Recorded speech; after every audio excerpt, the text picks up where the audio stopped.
Bonjour, Beauté Nabino. Bienvenue sur la page de Moinastor. Je vous remercie d'être là aujourd'hui et vous souhaite à tous une bonne fête de l'indépendance. Je m'appelle Tati Bibi. En lingala, ça fait Kombo Nangai Ezali Tati Bibi. Et toi, comment t'appelles-tu? Enchantée de te connaître. Est-ce que tu saurais le dire aussi en lingala? Mais oui. Répète après moi. Kombo na ngai ezali. Très bien, bravo. Maintenant qu'on se connaît, on va faire un petit jeu. Vous êtes d'accord? Super. Par exemple, lorsque je dirai Papa Willy à Lobby, Bofanda, il faudra s'asseoir. Tombola, Lokolo, lève le pied. Tombola, Maboko, lève la main. Baluka, tourne. Téléma, lève-toi. Pumbwa, saute. Beta Maboko, applaudis. C'est parti. Tombola, Lokolo. Oui, lève le pied. Tombola, Maboko. Très bien, lève la main. Baluka. Très bien, tu as tourné. Pumbwa. Très bien, tu as sauté. Pumbwa. Très bien, tu as compris. Bravo, Beta Maboko, bravo. Eh bien, maintenant, nous allons parler du Congo. Car si on est là aujourd'hui, c'est pour parler du Congo, n'est-ce pas?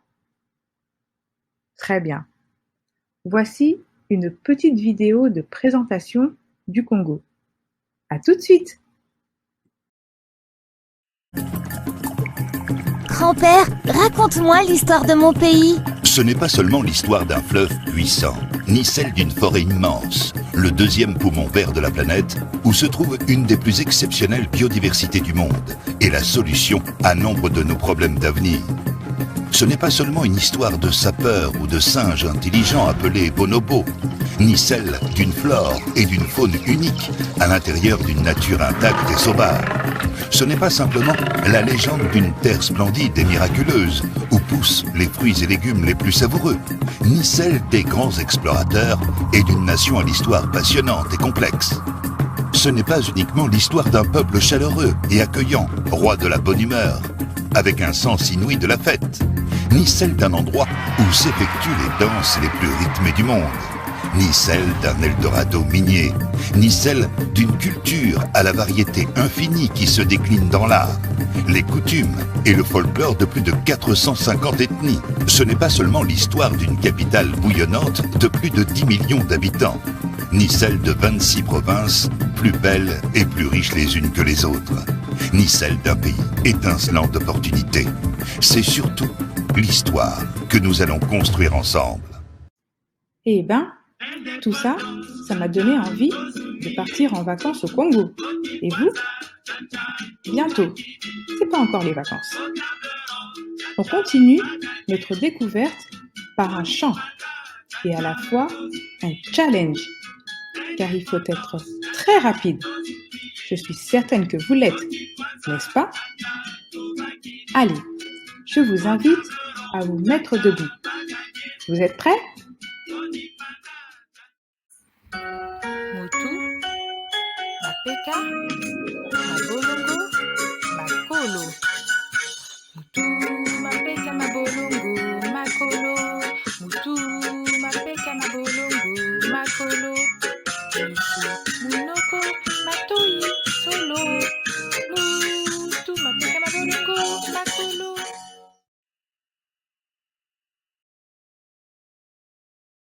Bravo! Vous avez été super! Plus rapide que moi, j'en suis sûre. Après tous ces exercices, une petite pause en chanson. C'est parti!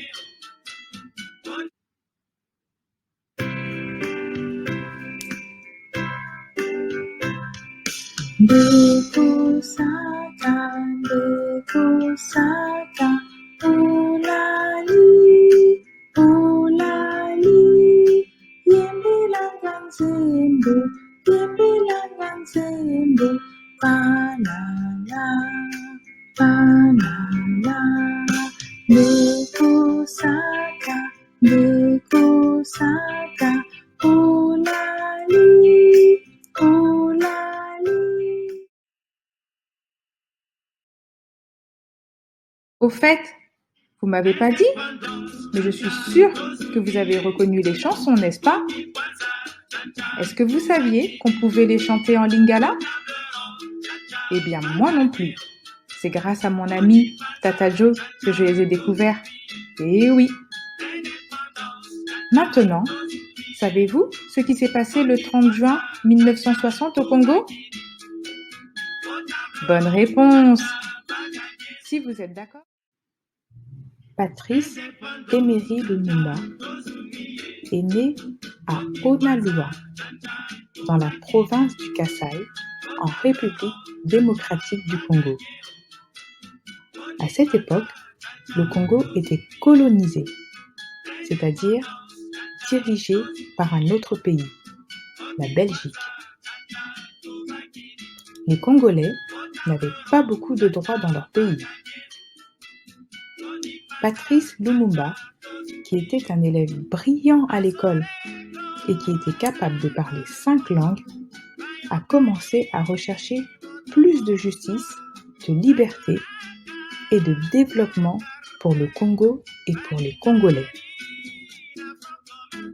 Après avoir réuni plusieurs personnes qui partageaient les mêmes idées que lui, il a demandé à ce que le Congo soit indépendant, c'est-à-dire que ce soit les Congolais qui dirigent leur pays. Au début, ça n'a pas plu à la Belgique, mais ils ont fini par accepter. C'est ainsi que le Congo a été déclaré comme un pays indépendant le 30 juin 1960.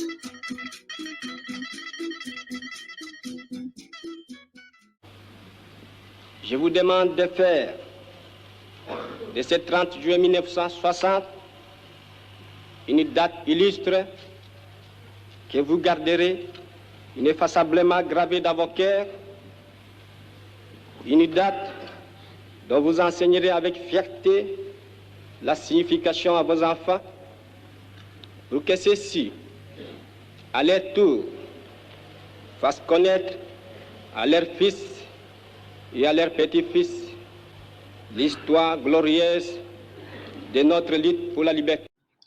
Peut-être que vous le saviez déjà, ce qui s'est passé le 30 juin 1960. Mais c'est important de se le rappeler, qu'il y a des gens comme Patrice Emery Lumumba et bien d'autres qui se sont battus afin que notre beau pays, le Congo, soit libre et indépendant. Pour conclure, je vous demanderai s'il vous plaît de dessiner quelque chose qui pourrait représenter un symbole du Congo. Qu'est-ce que ça pourrait être?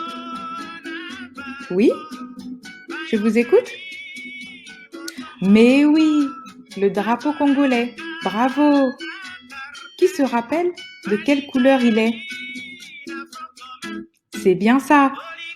Jaune, bleu, rouge. Bravo! À côté de votre drapeau, est-ce que vous pourriez écrire un mot d'espoir pour le Congo ou un symbole, un cœur, une étoile, ce que vous voulez? Vous voulez bien?